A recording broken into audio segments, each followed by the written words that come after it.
Hey, welcome back to 4 More Minutes. I am Sam Bailey, the Soul Stir, stirring up your hearts and minds for God. I know it's been a minute since we've been on here, but hey, it's summertime. I ran into someone the other day that said, I used to listen to 4 More Minutes and I hadn't seen one in a while. So that kind of motivated me to get back going again and to make the time to do these videos, as they're nuggets and they're just attempts to put that inspiration, encouragement, and motivation out into the world.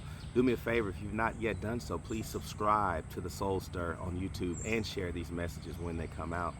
Today I'm thinking about a phrase, one at a time, and starting off with one day at a time. I'm looking at the sun, beautiful morning here in Texas, and God has given me this day. I don't know about Friday. I hope to make it Friday. I hope to make it to next Friday, next month, next year, next 10 years. But I know I have today, and that's what God has promised us, right? One day at a time, 1 hour at a time, 1 minute at a time. Sometimes we tend to spend so much time in the past.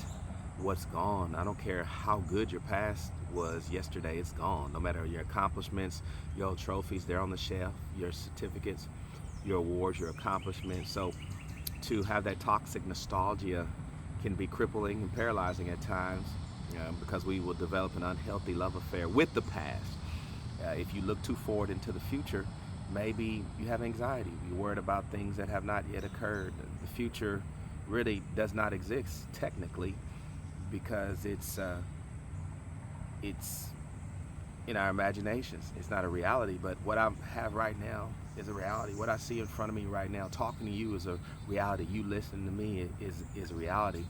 And so we got to learn to take what God gives us. And I think about the children of Israel in Scripture. They were on their journey from slavery to the Promised Land, and along the way, God fed them. And even though they were slaves, Egypt offered a certain luxury: fish, grapes, pomegranates, certain types of food. But in the wilderness, it wasn't like that. And what they did have was manna. And Scripture tells us that manna, God gave it to them every day. And if they tried to keep it too much, it would spoil.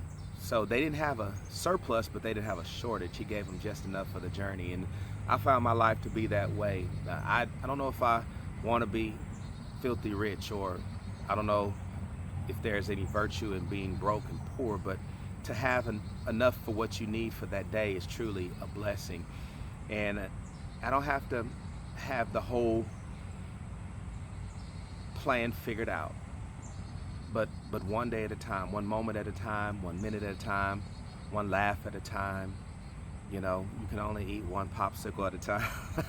Thinking about when you're kids, and sometimes we try to get all we can, and think that everybody's life is not going to consist of a 401k, but God provides along the way, and we have to continue to put our trust in Him. As He clothes the grass of the field, takes care of the little birds, He's also going to give you what you need. I'm actually looking at a squirrel while I'm talking right now, and that squirrel is probably not thinking about how he's going to retire and thinking about the next 10 years and what's going to happen tomorrow, but he's getting something to eat for today, one at a time, one acorn or nut at a time, one tree at a time. You can't be on 2 trees at once. But anyway, I hope that we take it one day at a time, 1 moment at a time, and appreciate what we have right now.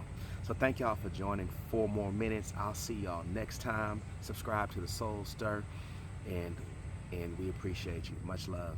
Thank you.